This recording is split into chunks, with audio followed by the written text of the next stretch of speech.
Siema, tu Wahacz. Zapraszam na test naprawdę nietuzinkowego samochodu, czyli flagowego elektrycznego Hyundai'a modelu Ioniq 9. Mamy w nim ponad 5-metrowe nadwozie i ciekawe rozwiązania na pokładzie. Ich szczególna koncentracja występuje w wersji kaligrafii, którą dostałem do jazdy. Dokładnie samochód ma 506 cm długości, 198 cm szerokości i 179 cm wysokości i mamy tutaj do czynienia z SUV-em, ale pudełkowaty kształt tylnej części nadwozia może przywodzić na myśl trochę wany. Nie jest on jednak przypadkowy, ponieważ Ioniq 9 domyślnie jest wyposażony w trzeci rząd siedzeń. W drugim rzędzie znajduje się miejsce dla 3 osób, ale można zamówić także 2 niezależne fotele, co pokażę niedługo. Wygląd samochodu jest dosyć specyficzny i bardzo masywny i wyraźnie różniący się przy okazji od innych Hyundaiów, również tych elektrycznych z serii Ioniq. Jest to w sumie ciekawe, bo producenci jednak starają się zazwyczaj unifikować wygląd, a Koreańczycy stawiają na spójność w postaci motywu świateł z pikselami, a poza tym oferują wyraźnie odmienną stylistykę. W efekcie tył dziewiątki wygląda dosyć ciężko jak dla mnie optycznie, za to przód jest naprawdę fajny. Wersja kaligrafii, poza większą ilością dodatków na pokładzie, zmienia także trochę wygląd, ponieważ pojawiają się w niej lekko przeprojektowane zderzaki, a także 21-calowe felgi. W innych wersjach też one do najmniejszych nie należą, bo mamy w podstawie 19-calowe obręcze, a w środkowym Ioniq 20-calowe. Lakiery inne niż brązowy wymagają dopłaty 6000 zł. Wnętrze Ioniqa 9 ma podobny projekt do innych elektrycznych modeli marki, ale względem mniejszych Ioniqów sprawia wrażenie trochę bardziej eleganckiego. Ogólnie dla mnie wygląda ładnie i też pasuje do stylistyki nadwozia i charakteru testowanego modelu. Z ciekawych rozwiązań wymienić można przede wszystkim lusterka w formie kamer. To wewnętrzne jest bardziej już standardowe, jeśli chodzi o auta i można je w łatwy sposób w razie czego przełączyć na tradycyjne w zależności od preferencji, ale kamery zastępujące lusterka zewnętrzne są już na stałe. To znaczy mogą być, bo do kaligrafii zamówić je można za 5000 zł ekstra i jest to bardzo specyficzna rzecz. Po raz pierwszy od dawna miałem możliwość pojeździć z czymś takim na pokładzie, za to po raz pierwszy w ogóle w swojej historii w tak dużym aucie i do jakości nie mam zastrzeżeń, bo mamy wysoką rozdzielczość, także dobrze radzą sobie one z kontrastowymi scenami, czy gdy jest ciemno, więc czytelność jest ok w różnych warunkach. Ale problemem jest w nich to, że ruszając głową nie zmienia się w żaden sposób perspektywa, co mnie realnie utrudniało manewrowanie, bo miałem gorsze wyczucie, co dzieje się po bokach samochodu i jaka jest odległość od przeszkód. Z każdym kolejnym dniem się to poprawiało, więc sporo zależy pewnie tutaj od przyzwyczajenia, ale fakt zostaje, że trudno mi dostrzec zalety tego rozwiązania, za to widzę wady, zatem osobiście bym tego dodatku do kupowanego przez siebie auta nie wziął. Jako że w Ioniqu 9 te lusterka są opcjonalne, to nie jest to żaden problem. Mamy także w wersji kaligrafii lampę UV. Tutaj jest specjalna komora, można do niej włożyć chociażby portfel czy telefon, nacisnąć ten przycisk i zacznie dziać się magia. Różne drobnoustroje będą neutralizowane. W kaligrafii można też zaszaleć, jeśli chodzi o fotele, ale te z przodu z funkcją Relax występują także w środkowej wersji wyposażeniowej Unique. Pozwala ona na ich rozkładanie do pozycji wypoczynkowej z wysuwanym podnóżkiem, może nie w jakichś częstych, ale w niektórych sytuacjach może się to przydać. Mamy także ich podgrzewanie, wentylację, a w kaligrafii wykończenie skórą nappa. Jest też fajny motyw niestandardowego masażu dla kierowcy, bo nie mamy tutaj po prostu kilku mniejszych punktów na plecach, tylko większe strefy i na plecach i na siedzisku, które mają zapobiegać zbyt długiemu siedzeniu nieruchomo i przyznam, że tak jak masaż włączam zazwyczaj dla sprawdzenia tylko w autach testowych i później mnie on nie kusi, tak z tego rozwiązania korzystałem częściej, bo jest delikatniejsze i gwarantuje lepszy efekt. Naprawdę ciekawy pomysł miał Hyundai. Z tyłu już takiego masażu nie ma, ale za 5000 zł zamówić można pakiet Relax, gdzie w drugim rzędzie dostaje się 2 fotele z taką samą elektryczną regulacją i możliwością rozkładania co z przodu, zatem płacąc więcej, za Ioniqa 9 można zrobić naprawdę luksusowy pod kątem foteli krążownik. Gdy fotel tylny odsunąłem maksymalnie, a przedni ustawiłem pod siebie, to na nogi miałem taką iście królewską ilość wolnej przestrzeni. Ale nawet po przesunięciu maksymalnie do przodu, margines jest wciąż bezpieczny. Nad głową też jest ok, sytuacji nie pogarsza specjalnie panoramiczny dach. W naturalnym ułożeniu moja głowa ląduje tutaj, mniej więcej na jego krańcu i tak, bardziej się prostując, mam jeszcze taki margines, więc bezproblemowy. Tunel środkowy w testowanym modelu w ogóle nie istnieje. Ilość miejsca w trzecim rzędzie determinuje położenie foteli w rzędzie drugim. Gdyby były one maksymalnie przesunięte do tyłu, no to miałbym bardzo kiepską ilość miejsca, ale gdy są przesunięte do przodu, no to mógłbym sobie spokojnie, chociaż wciąż wbijając się tutaj w te włochate oparcia, podróżować. Nad głową nie byłoby problemów generalnie, ponieważ linia dachu nie opada i wciąż mam jeszcze taki margines od podsufitki. Pasażerowie w trzecim rzędzie również łatwo mogą sobie regulować elektrycznie kąt pochylenia oparcia. Dla nich przewidziano także złącza USB-C, znowu 100W. A gdyby chcieli wysiąść, to nie trzeba się z niczym siłować, tylko wystarczy nacisnąć przycisk. Naprawdę fajne jest to w Ioniqu 9, że wszystkie operacje z fotelami są w pełni elektryczne. Pojemność bagażnika Ionika 9 w zależności od tego, ile miejsc jest rozłożonych, to od 338 do 2419 litrów. Dostajemy tutaj umiarkowanie wysoki próg załadunkowy, duży otwór, chociaż jak na gabaryty całego samochodu to trochę na szerokość mógłby być większy, a także regularne kształty. Na bocznych ściankach z lewej strony jest łącze 12V, z prawej strony mamy także zwykłe gniazdko, a także przyciski, ponieważ wszystkimi fotelami i w drugim i w trzecim rzędzie można sterować elektrycznie. Pod podłogą jest jeszcze miejsce na roletę oraz niewielkie schowki.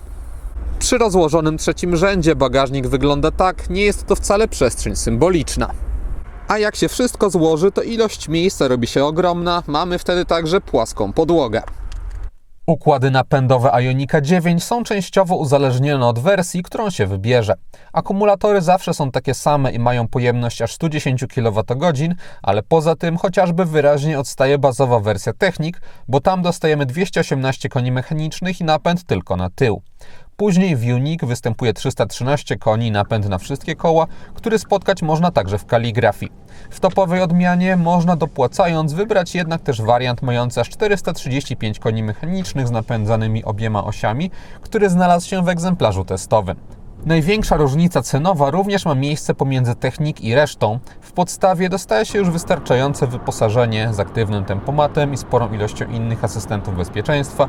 Jest elektryka klapy bagażnika, kamera cofania z czujnikami, 3-strefowa klimatyzacja i sporo innych rzeczy, które sprawiają, że bezproblemowo jeździć się da. Biorąc pod uwagę, że mówimy jednak o specyficznym elektryku za i tak ponad 300 000 złotych, to moim zdaniem chociaż do Ioniq wypada w nim dopłacić, bo za 50 000 złotych transformuje to Ionika 9 z auta o po prostu dobrym i wystarczającym poziomie wyposażenia w takie, gdzie już naprawdę można poczuć się jak w segmencie wyższym za sprawą chociażby wyświetlacza przeziernego, audio firmy Bose, lepszych foteli z wentylacją, matrycowych świateł LED, a to tylko część z dosyć długiej listy. Ioniq jest zatem dla mnie najrozsądniejszą opcją, aby później nie żałować, a wybór kaligrafii to już w pewnym stopniu fanaberia z zamszową podsufitką, skórą nappa, lampą UV czy możliwością zamówienia luksusowych foteli też z tyłu. No i też szansą na najmocniejszy układ napędowy, który w aucie tego typu nie jest moim zdaniem niezbędny. Zresztą sam Hyundai pomimo ogromnej mocy na papierze, tak zestroił pedał gazu w trybie normalnym, że nie jest on przesadnie czuły i zdecydowanie premiuje płynniejszą jazdę. Gdy wciśnie się go mocniej, to auto reaguje tak jak trzeba, też w trybie sportowym się pedał wyostrza, ale domyślnie wyraźnie czuje się, że Ioniq 9 ma być luksusowym krążownikiem i do takich zastosowań około 300 koni i napęd na wszystkie koła powinny być wystarczające, również z kompletem pasażerów na pokładzie. Z drugiej strony jednak dodatkowe ponad 100 koni mechanicznych kosztuje jedynie 10 000 złotych, co przy cenie całego samochodu może okazać się kwotą do przymknięcia okiem, jeśli ktoś i tak myśli o kaligrafii. Wybierając wszystko, co Ioniq 9 ma do zaoferowania najlepszego pod kątem napędu, można liczyć na takie przyspieszenie od 0 do setki.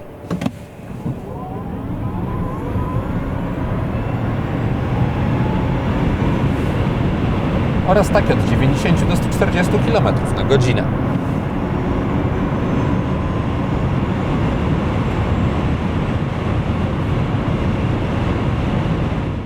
Moc ładowania testowanego Hyundai jest identyczna bez względu na wersję i wynosi aż 350 kW. Mój test samochodu przypadł na trudne dla elektryków warunki, gdy temperatury oscylowały w okolicach 5-10 stopni na minusie.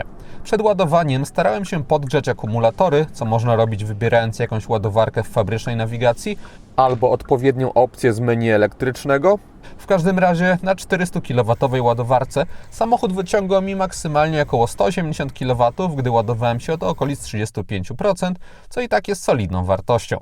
Dodatkowo moc ładowania długo utrzymywała się na takim poziomie, bo do okolic 75% miałem jeszcze 170 kW i dopiero później zaczęły się skokowe spadki, ale 90% to wciąż moc 75 kW. Pozwoliło mi to naładować się od 35 do 80% w 18 minut, a trzeba pamiętać, że Ioniq 9 ma naprawdę duże akumulatory. Jest to wymagane, bo wprawienie w ruch ponad 5-metrowego nadwozia też wymaga więcej energii. Na zwykłych drogach poza miastem komputer pokładowy pokazywał mi okolice 24 kWh na 100 km i podobnie sytuacja wyglądała w Warszawie. Na drogach ekspresowych zużycie rosło do okolic 28-29 kWh. Kwestie związane z układem elektrycznym samochodu swoją drogą dosyć precyzyjnie można monitorować i dostrajać w menu, co oceniam na plus. Wracając do zużycia energii, to pozwalało mi ono na przejechanie około 400 km w warunkach mieszanych, co przy niskich temperaturach wypada ok. Według katalogu przy cieplejszej pogodzie samochód może dobić do 600 km. W każdym razie dobrze, że Hyundai postawił na tak duże akumulatory, bo Ioniq 9, jakby nie patrzeć, jest samochodem, który najlepiej czuje się poza miastem.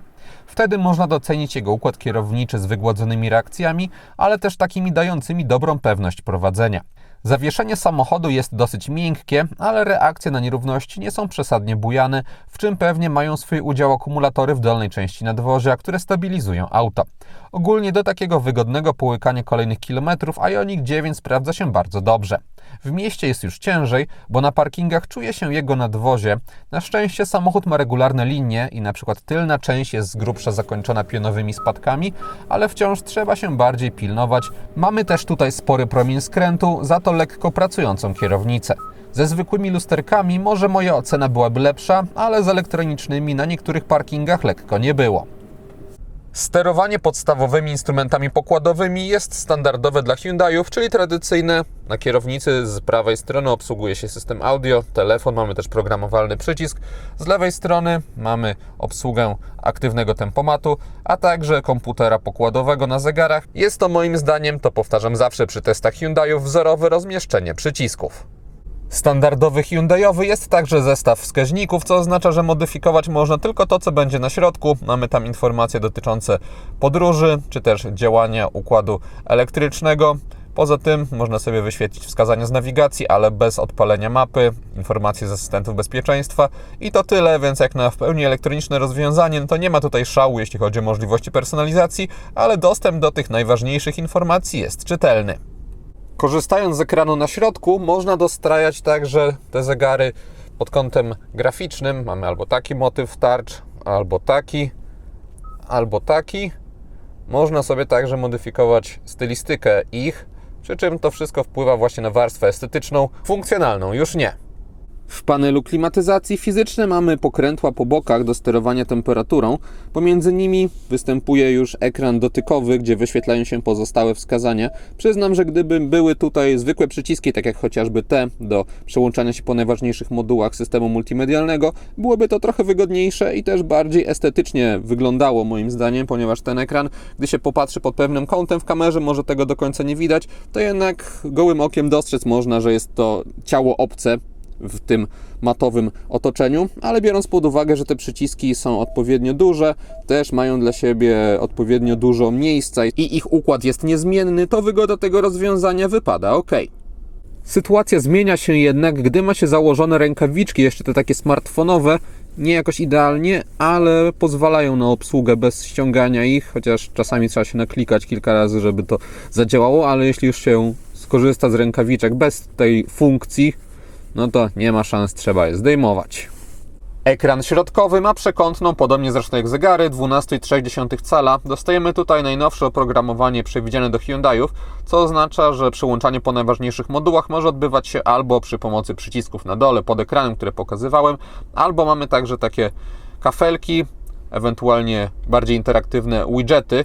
Ten nawigacyjny chociażby ma kiepskie obrysy, gdy się tylko chce po prostu patrzeć, na przykład przed nami jest zakręt na tym ekranie dróg, ale gdy się wejdzie pełnoekranowo już, no to jest znacznie lepiej, a też w takim wypadku również można sobie tutaj dzielić ekran pomiędzy różne funkcje, wysuwając taką belkę z prawej strony. Całość działa szybko, mamy także przejrzyście podane ustawienia, gdzie te nadrzędne kategorie pozostają z lewej strony, mamy też opis każdej funkcji. Jest taka belka od góry z kilkoma przełącznikami. A gdyby ktoś chciał skorzystać z tego, co oferują telefony bardziej, no to jest bezprzewodowa łączność z Android Auto, Apple CarPlay. Zatem ja ten system oceniam zdecydowanie pozytywnie. Jeśli chodzi o zdolności ładujące, to z przodu mamy aż 3 porty USB, z czego te dwa mają moc do 100 W, więc imponującą. Jest także złącze 12V, a na górze indukcyjna mata. Trochę nad nią są znowu fizyczne przełączniki do zmiany trybów jazdy czy odpalania kamer asystentów parkowania. Z tyłu mamy kolejne dwa USB-C umieszczone w wygodnym miejscu, moim zdaniem, w oparciach przednich foteli. Łatwy jest do nich dostęp. Mamy także tutaj znowu 100W ładowanie, a także na fotelu pasażera mamy przełączniki do regulacji jego położenia, aby mógł to bezproblemowo robić kierowca. Pomysłowo zaprojektowany został schowek, ponieważ można go otworzyć tak standardowo od przodu, ale jest także możliwość otworzenia i dostępu do tej samej przestrzeni z tyłu. Pasażerowie drugiego rzędu mają także dostęp do panelu klimatyzacji, wentylacji, podgrzewania. Jest także dla nich przewidziany dodatkowy schowek tutaj. Auto, które przedstawiam, jest pokazem tego, jak dobry może być Ioniq 9 w swoim najbardziej luksusowym wcieleniu i wyceniony został na 399 900 zł. Chcąc mieć auto we wciąż bogatej, ale trochę rozsądniejszej Unique, można wybrać także leasing operacyjny z ratą 4253 zł miesięcznie w ofercie partnera Wahacz TV firmy Carlis Polska. Rata możliwa jest przy 20% wpłacie własnej, 4-letnim okresie leasingu i wykupie końcowym 30%. Dodatkowo wpisując w uwagach do zamówienia Wahacz Free można mieć darmowe dostarczenie wybranego auta. Link jest w opisie filmu. Dekoracyjne źródła światła we wnętrzu Ioniqa 9 spotkać można na drzwiach, a także na desce rozdzielczej i sporo punktów za styl daje im faktura materiałów, które znalazły się w sąsiedztwie tych dekoracyjnych źródeł światła. Sterować można zarówno jasnością, jak i kolorystyką. Jest trochę barw przygotowanych przez producenta, albo pozwalające na bardziej szczegółowe dostrajanie koło kolorów. Niestety nie można nic rozjaśnić dolnych części kabiny i tego mi trochę brakuje, czy to półki na tunelu środkowym, czy przestrzeni na nogi, tam jest ciemno i przydałoby się coś jeszcze. Ta góra naprawdę stylowo wygląda i fajnie, no ale właśnie jest pewna dysproporcja i niedosyt przez ten ciemny dół. Za to żadnych zastrzeżeń nie mam do tego, że wszystkie przyciski przełączniki doczekały się swojego źródła światła. Projekt świateł testowanego Hyundai'a oparty jest o motyw pikseli i sprawia to, że są one w związku z tym dosyć proste, ale moim zdaniem mają też swój fajny, charakterystyczny styl. Z przodu występują na górze paski do jazdy dziennej i kierunkowskazy, a niżej obecne są światła główne. Wszędzie w tym aucie mamy LEDy, tak samo jest w kierunkowskazach, w bocznych lusterkach, kamerach, jak zwał, tak zwał. Tutaj również obecny jest motyw pikseli. Z tyłu również można je spotkać pionowo po bokach. Znowu podoba mi się pomysł, ale tutaj ułożenie pikseli nie czyni lżejszym optycznie tej części nadwozia, a jednak by jej to nie zaszkodziło. W każdym razie koncepcja Hyundai jest dla mnie ok, bo jest czymś innym względem aktualnych trendów, jest spójna i też wygląda po prostu ładnie. Matrycowe światła Ioniqa 9 mają za zadanie tak wygaszać pionowo fragmenty przed samochodem, aby nie oślepiać innych kierowców, a zarazem maksymalizować doświetlanie pozostałych obszarów drogi i ogólnie wychodzi im to ok. Ilość niezależnie wygaszanych stref jest spora, nie żadna rekordowa, ale wystarczająca, aby krawędzie świetlnych tuneli były odpowiednio precyzyjne. Jeśli chodzi o wykrywanie świateł innych pojazdów, to zaprogramowałbym osobiście ten system tak, aby trochę bardziej zachowawczo wygaszał odpowiednie strefy, jakieś pół sekundę wcześniej, ale zwłoka jest na tyle niewielka, że wątpię, by ktoś realnie mógł zostać oślepiony. Dodatkowo dostajemy tutaj dużą moc świecenia, zwłaszcza wysokość wiązki przy odpalonych pełnych drogowych robi pozytywne wrażenie. Całościowo zatem do LED Matrix w testowanym Hyundaiu nie mam większych zastrzeżeń. Dosyć późno zaczęły się pojawiać światła tego typu w autach tej marki, ale gdy już się pojawiły, to na odpowiednim poziomie. Podsumowując, Hyundai Ioniq 9 jest samochodem specyficznym dla osób o konkretnych oczekiwaniach, ale jeśli ktoś właśnie potrzebuje dużej przestrzeni w elektryku i chce, aby był to model bardziej na wypasie, to propozycja Koreańczyków jest naprawdę udana. Podoba mi się, że Hyundai nie szedł podczas projektowania Ioniqa 9 na łatwiznę, tylko zastosował w nim trochę rozwiązań, które rzadko spotyka się w innych autach, nawet płacąc za niepodobne pieniądze. Czasami może mniej przydatnych na co dzień, czasami bardziej, ale pokazujących, że w swoim flagowym modelu producent chciał dać klientowi to, co ma najlepszego. No i abstrahując od tego, Ioniq 9 jest po prostu dobrym samochodem z solidnym układem elektrycznym i nieudziwnionym sposobem obsługi. I to wszystko, co przygotowałem o Ioniqu 9. Dziękuję za uwagę i mam nadzieję, że jego test się podobał. Jeśli tak było, zachęcam do dania temu filmowi łapki w górę. Będzie mi z tego powodu bardzo miło. A jeśli ktoś nie ma, to zapraszam również do subskrypcji kanału, ponieważ kolejne materiały na Wahacz TV pojawią się wkrótce. Na razie.